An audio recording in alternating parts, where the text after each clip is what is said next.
So the Wayans comic family is often depicted as being this elevator of black culture, right? And I want to kind of really push back on some of that and question what we're considering is uplifting for the black community. Not simply things they did that made themselves rich and deservedly famous. Not all the stuff they deserve for what they got for themselves. Now, the first thing we're going to talk about is their contribution with their show, the In Living Color, right, which ran from 1990 to 1994. And a lot of people credit this show with opening the door for black comedians and writers in TV. And this television show was very successful and launched some major careers, including Jim Carrey, Jamie Foxx, Jennifer Lopez, as well as David Alan Grier and Tommy Davidson, and even more than that. And this is really the high point of what their contribution to the black community is. And I'm going to come back to that at the end of this because I want to get into some other things. Because I think the downside is we see a pattern of some very stereo-based comedic tropes. Now, their filmography is absolutely packed with a lot of minstrel-adjacent tropes like black humiliation gags, self-deprecating roles, and reinforcing some very stereotypical roles that white audiences have already believed. Now, I'm going to start off with obviously the elephant in the room, which is White Chicks, which came out in 2004. A lot of people act like this was a harmless, film, but it really kind of inverted blackface into whiteface, which kind of ended up reinforcing the acceptability of racial caricature as comedy. And it was later used as a defense for white comedians who wanted to revive blackface jokes. And that's really what they did. They handed them a gift, literally justifying their actions. And I'm sure this is still going on now for a film that's already 20 years old. Now, Terry Crews, the actor, plays one of the oldest and most harmful racist archetypes in cinema. The black man who is hypersexual, absolutely obsessed with whiteness, and is predatory. He lacks basic self-respect. And this big black buck is really dialed up with glitter and glow sticks. This is not culturally uplifting. This is a minstrel trope rebranded with better lighting, because that's what they got. Now we're going to go to Menace to Society, which came out in 1996. And this film is beloved in a lot of black households, but it also parodied hood movies by leaning into these tropes instead of dismantling them, which is the opportunity that they had.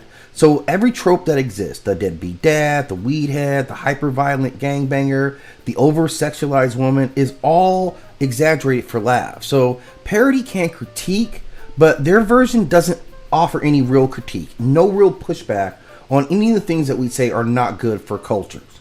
And it, in a lot of ways, reinforces those stereotypes for audiences who don't fully understand that this is parody. So white teens were watching that same film and they weren't thinking that this is brilliant socially cultural commentary. They were taking those same quotes to mock and marginalize black kids at school. This actually happened. And then we take the Scary Movie franchise, which ran from 2000 to 2003, and it had massive commercial success. But they always resorted to their comedy style of black buffoonery. So their jokes were dependent on black loudness, ghetto characters, hypersexuality, drug jokes, coon and slapstick type jokes. Does it make money? Absolutely. Does it elevate the culture in any way? No, that's very debatable. And I think I have more receipts that are going to say that it's no. Now, another film of theirs was Little Man of 2006. And this was really like the critics came right at this. This was prime kind of minstrel energy, like wrapped into this whole CGI nonsense. You had infanticized black male body. You had criminal stereotypes. You had over-the-top foolishness. There's no positive cultural significance that comes out of this. It's a comedy that confirms white America's expectations of black identity. It's not something that challenges them. Now, okay, I am going to say that, on the side of how they did to help or to uplift the community, it's them opening up the industry for black entertainers. They normalized black sketch comedy, and they created a pipeline for artists who were not getting that shine. But I'm going to challenge that as well. I think that's more important. Another to that part of the point, they didn't create a black star pipeline. They created a star pipeline. And from that pipeline, it favored people who were not necessarily black. Deservedly or not, Jim Carrey is a huge star. He became a global icon through that show. Jennifer Lopez also became an international star from that show. So Jamie Foxx became the one major black crossover success. So even the win that we use to celebrate the wins is primarily, elevated non-black talent. That's not any myth. That is simply the math about it. So that they get credit for this black created platform that primarily benefits white and non-black entertainers, does not uplift black culture in any way.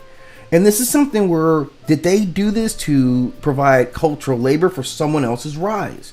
So there's a lot of things. It's like Jerry Heller saying, I opened the door for hip hop. No, you were there to extract from hip hop. And a lot of times open the door, these things don't mean that I'm empowering community. That's not what it means.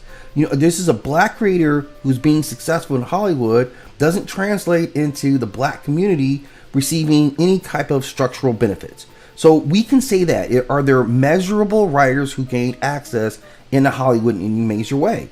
Did their success somehow make studios see black storytellers in a different light? None of those things exist, but this narrative of their excellence and what they've contributed that should be celebrated by the black community at large is basically a bunch of individual rewards that put money and success in their hands while really using jokes that belittle the community that they were said to be uplifting.